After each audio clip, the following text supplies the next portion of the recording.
નમસ્કાર, આપ જોઈ રહ્યા છો યુટીસી ન્યૂઝ।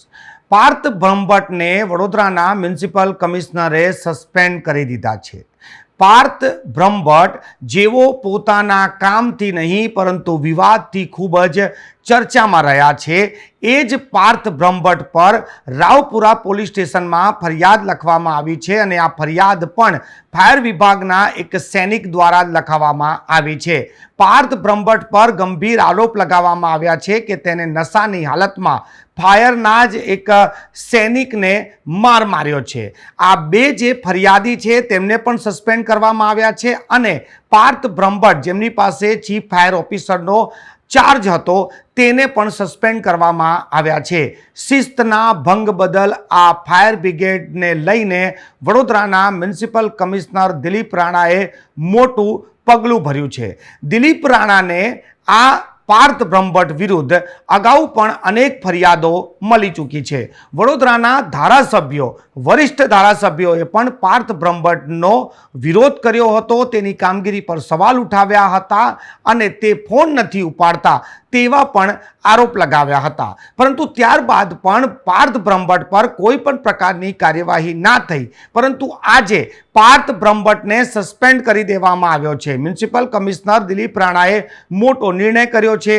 શિસ્તભંગની ફરિયાદને લઈને આ મામલે તેને સસ્પેન્ડ કરવામાં આવ્યો છે। 2 દિવસ પહેલાં જે માહિતી મળી હતી કે પાર્થ બ્રહ્મભટ્ટને મળવા તેમના જ સ્ટાફના ફાયરના સૈનિક રજૂઆત કરવા પહોંચ્યા હતા, પરંતુ ત્યાં તેમની વચ્ચે ઉગ્ર બોલાચાલી થઈ ગઈ હતી। પાર્થ બ્રહ્મભટ્ટ દ્વારા આ સૈનિકને ઢોર માર મારવામાં આવ્યો હતો। સૈનિકને તાત્કાલિકમાં જ હોસ્પિટલ ખસેડવામાં આવ્યો હતો, જ્યાં તેની સારવાર કરવામાં આવી હતી। ત્યારબાદ રાવપુરા પોલીસ સ્ટેશનમાં આ મામલે ફરિયાદ પણ લખવામાં આવી હતી। પાર્થ બ્રહ્મભટ્ટ પર ગંભીર આક્ષેપ હતા કે તે નશાની હાલતમાં હતો અને તેને સૈનિકને માર માર્યો છે। આ મામલો હવે જ્યારે મ્યુનિસિપલ કમિશનર પાસે પહોંચ્યો ત્યારે મ્યુનિસિપલ કમિશનરે પાર્થ બ્રહ્મભટ્ટને અને સાથે જે 2 લોકો હતા તેને 3 લોકોને સસ્પેન્ડ કરી દીધા છે।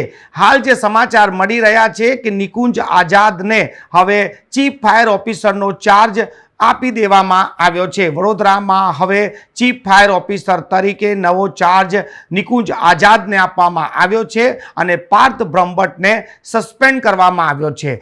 પાર્થ બ્રહ્મભટ્ટ પર જ્યારથી જ એફઆઈઆર લખવામાં આવી છે ત્યારથી જ પાર્થ બ્રહ્મભટ્ટ ફરાર છે। તે કોઈનાથી તેનો સંપર્ક નથી અને પોલીસ પણ તેને હવે શોધી રહી છે।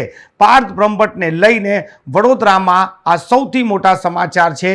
વર્ષોથી જે વ્યક્તિ ખૂબ જ વિવાદિત રહ્યો છે, કોઈના ફોન ના ઉચકવા, કોઈની સાથે ઉદ્ધતાઈથી વર્તન કરવું, અને હવે તેની પર એક્શન લેવાયા છે।